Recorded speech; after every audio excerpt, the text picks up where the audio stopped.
السلام علیکم ورحمۃ اللہ وبرکاتہ۔ آج کل شادی شدہ زندگی میں سکون کیوں نہیں ہے، اور ان سب کی وجہ سے سب سے بڑا نقصان کس کا ہے؟ ہمارے اور آپ کے بچوں کا۔ کیونکہ جب شادی شدہ مرد اور عورت کسی غیر محرم کی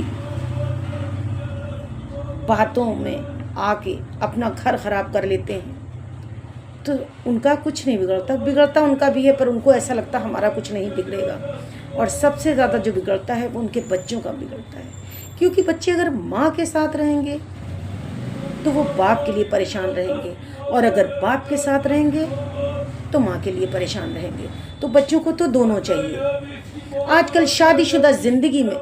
سکون کیوں نہیں ہے؟ اس کی ایک سب سے بڑی وجہ جو دیکھنے کو مل رہی ہے وہ یہ ہے کہ مرد کا شادی کے بعد بھی غیر عورت سے چکر ختم نہیں ہو رہا،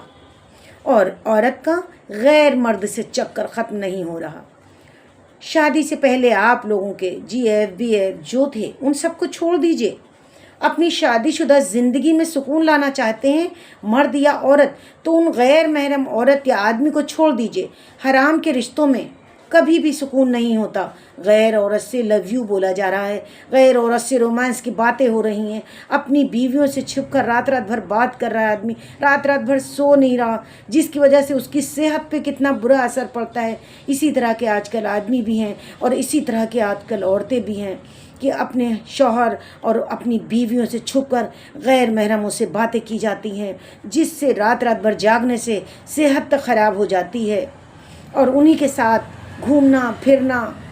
رات بھر باتیں کرنا، غیر عورت سے کہہ رہے ہو وہی آپ سے بھی تو کر سکتے ہو بات، لیکن غیر عورت سے بات کرنے میں آپ سوچتے ہو وہ لڑتی نہیں ہے، تو وہ کیوں لڑے گی؟ آپ اس سے خوشامد سے بات کرو گے، آپ اس سے پیار سے بات کرو گے، آپ اس سے محبت سے بات کرو گے، تو ایک غیر عورت ہو چاہے غیر مرد ہو وہ کیوں لڑے گا؟ اور اپنی بیوی سے وہی تلخ لہجے میں بات کرنا، اس نے اگر کچھ اچھائی کے لیے بھی سمجھایا تو اس کو فوراً بری طرح سے ڈانٹنا، اس کو چھوڑنے کی دھمکی دینا۔ میاں بیوی کو خود سوچنا چاہیے کہ حرام رشتوں کی وجہ سے بچوں کی زندگی برباد ہو جاتی ہے۔ حرام منہ میں لگ جائے، آنکھیں حرام دیکھنے کی عادی، زبان حرام بولنے کی عادی، ہاتھ حرام سونگھنے کے عادی، تو حلال رشتوں میں کبھی سکون نہیں ملے گا۔ پھر دل کالا ہو جاتا ہے، شیطان وہاں لے جا کر چھوڑتا ہے کہ پورا گھر تباہ و برباد ہو جاتا ہے۔ جو باتیں آپ غیر مرد سے کر رہی ہیں تو آپ اپنے مرد سے کیوں نہیں کرتی؟ جو غیر عورتوں سے آپ بات کر رہے ہیں تو اسی پیار سے آپ اپنی عورت سے کیوں نہیں بات کرتے؟ اس گھر اجڑنے کے ذمہ دار آپ لوگ خود ہی ہیں، کیونکہ آپ لوگوں کو وفادار مرد اگر کسی کو مل گیا ہے تو اس سے خوش نصیب عورت کوئی نہیں، اور اگر وفادار عورت کسی مرد کو مل گئی ہے تو اس سے بڑا خوش نصیب مرد کوئی نہیں۔ چاہے جتنی بھی خوبصورت عورت ہو، اگر وفا نہیں تو دو کوڑی کی ہے۔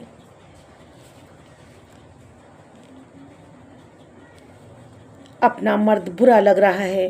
اپنی عورت بری لگ رہی ہے، غیر عورت سے رومانس کرنے کی بات ہو رہی ہے، غیر مرد سے رومانس کی باتیں ہو رہی ہیں، میاں بیوی کی زندگی میں حرام رشتوں کی وجہ سے کبھی سکون نہیں ملے گا، ہمیشہ بے سکونی کی گھڑی رہے گی، ہمیشہ آپ کی زندگی میں بے سکونی رہے گی۔ آپ نماز پڑھ کے بھی توبہ کرتے ہیں تو بھی وہ توبہ قبول نہیں ہے۔ ایک بار آپ توبہ کر لیجئے، اس کے بعد اگر آپ نے یہ عہد کر لیا کہ دوبارہ ہم غیر محرم سے بات نہیں کریں گے یا دوبارہ ہم کوئی برا کام نہیں کریں گے تو اللہ تعالیٰ معاف کر دیتا ہے، لیکن روز آپ گناہ کرتے جائیے اور روز آپ معافی مانگتے جائیے تو ایک دن اللہ تعالیٰ ہم سے معافی مانگنے کی بھی توفیق ختم کر دے گا، ہم خود معافی مانگنا بند کر دیں گے، ہم اتنے گناہ میں مبتلا ہو جائیں گے کہ ہمارے دل میں زنگ لگ جائے گا، ہمارا دل کالا ہو جائے گا، ہمارے منہ سے معافی نہیں نکلے گی، کیونکہ اللہ تعالیٰ کو یہ کام بالکل پسند نہیں ہے کہ آپ غیر محرم سے بات کریں، چاہے وہ عورت ہو چاہے وہ مرد ہو۔ تو اگر آپ واقعی میں شادی شدہ ہیں تو آپ اپنا گھر بچائیے، آپ اپنے بچوں کو بچائیے، آپ اپنے گھر کو دیکھیے، کیونکہ کچھ عورتیں اور مرد وہ یہ نہیں سوچتے کہ کتنے گھر کتنے زندگیاں اس سے تباہ ہو جائیں گی، وہ دوسروں کے گھروں کو برباد کرتے ہیں، ان کو مزہ آتا ہے کیونکہ ان کو اللہ کا نہ ڈر ہے نہ خوف ہے۔ تو اللہ کے واسطے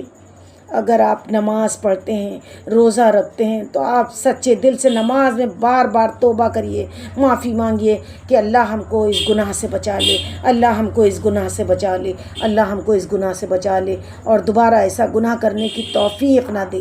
آمین۔